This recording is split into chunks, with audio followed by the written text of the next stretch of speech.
السلام عليكم ورحمة الله وبركاته، مشاهدينا الكرام في كل مكان. النهارده إن شاء الله هنعمل مع بعض الباذنجان المتبل.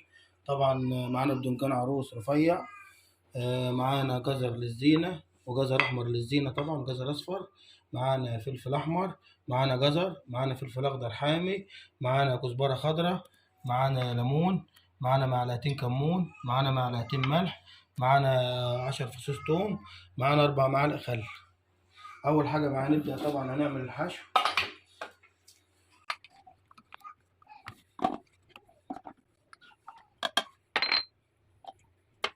نسبة كمون، ملح،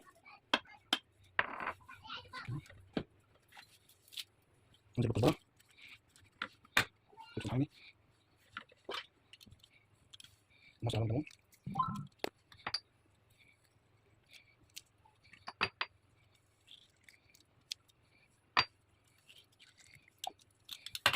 نسبة كمون.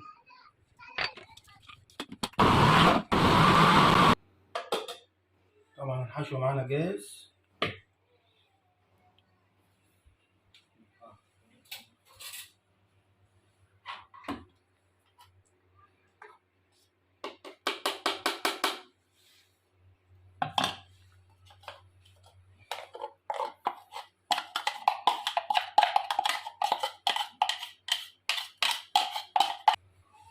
هنبدأ بقى بالخطوة التانية، هنبدأ نقلي الباذنجان.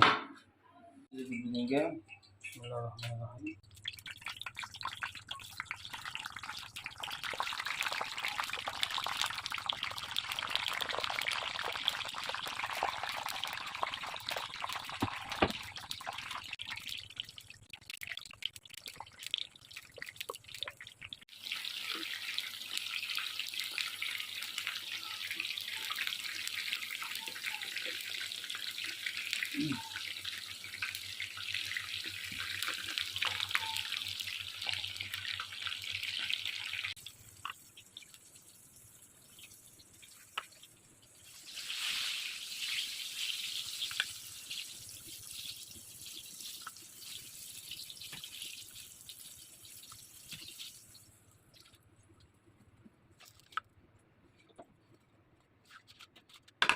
طبعا حضرتك آخر خطوة معانا بعد ما طلعنا الباذنجان من الزيت يعني وبرد شوية، هنحشي الباذنجان.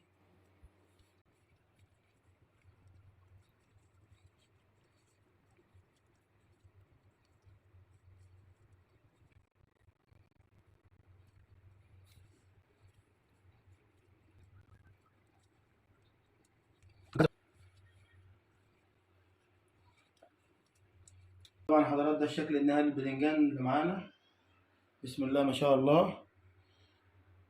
كان معاكم الشيف عمران المصري من قناة الشيف عمران المصري. لو عجب الفيديو متنسوش تشترك في القناة. والسلام عليكم ورحمة الله وبركاته.